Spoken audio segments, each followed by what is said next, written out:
देव उठनी एकादशी, जिसे प्रबोधिनी एकादशी और देवोत्थान एकादशी के नाम से जाना जाता है। श्री कृष्ण भगवान ने कहा, हे अर्जुन, मैं तुम्हें मुक्ति देने वाली कार्तिक मास के शुक्ल पक्ष की प्रबोधिनी एकादशी के संबंध में नारद और ब्रह्मा जी के बीच हुए वार्तालाप को सुनाता हूँ। एक बार नारद जी ने ब्रह्मा जी से पूछा, हे पिता, प्रबोधिनी एकादशी के व्रत का क्या फल होता है? आप कृपया करके मुझे यह सब विस्तार पूर्वक बताएं।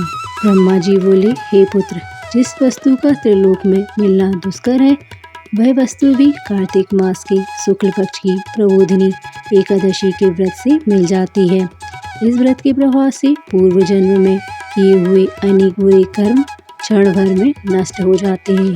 हे पुत्र, जो मनुष्य श्रद्धा पूर्वक इस दिन थोड़ा भी पुण्य करते हैं, उनका वह पुण्य पर्वत के समान अटल हो जाता है। उनके पितृ विष्णु लोक में जाते हैं। ब्रह्म हत्या आदि महान पाप भी प्रबोधिनी एकादशी के दिन रात्रि को जागरण करने से नष्ट हो जाते हैं। हे नारद, मनुष्य को भगवान की प्रसन्नता के लिए कार्तिक मास की इस एकादशी का व्रत अवश्य करना चाहिए। जो मनुष्य इस एकादशी का व्रत करता है, वह धनवान, योगी, तपस्वी तथा इंद्रियों को जीतने वाला होता है, क्योंकि एकादशी भगवान विष्णु को अत्यंत प्रिय है।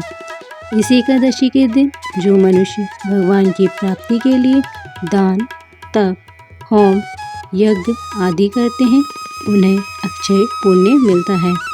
इसलिए हे नारद, तुमको भी विधि पूर्वक विष्णु भगवान की पूजा करनी चाहिए। इस एकादशी के दिन मनुष्य को ब्रह्म मुहूर्त में उठकर व्रत का संकल्प लेना चाहिए और पूजा करनी चाहिए। रात्रि को भगवान के समीप गीत, नृत्य, कथा, कीर्तन आदि करते हुए रात्रि व्यतीत करनी चाहिए। प्रबोधिनी एकादशी के दिन पुष्प, अगर, धूप आदि से भगवान की आराधना करनी चाहिए।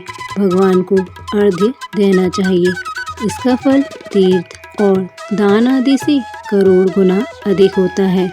जो गुलाब के पुष्प से, बकुल और अशोक के फूल से, सफ़ेद और लाल कनेर के फूल से, दूर्वा दल से, समीपत्र से, चंपक पुष्प से भगवान विष्णु की पूजा करते हैं, वे आवागमन के चक्र से छूट जाते हैं।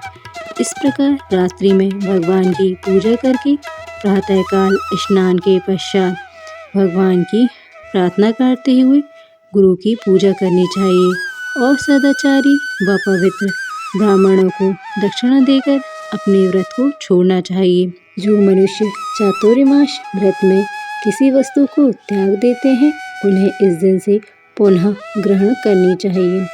जो मनुष्य प्रबोधिनी एकादशी के दिन विधि पूर्वक व्रत करते हैं, उन्हें अनंत सुख मिलता है और अंत में स्वर्ग को जाते हैं। ओम नमो भगवते वासुदेवाय नमः।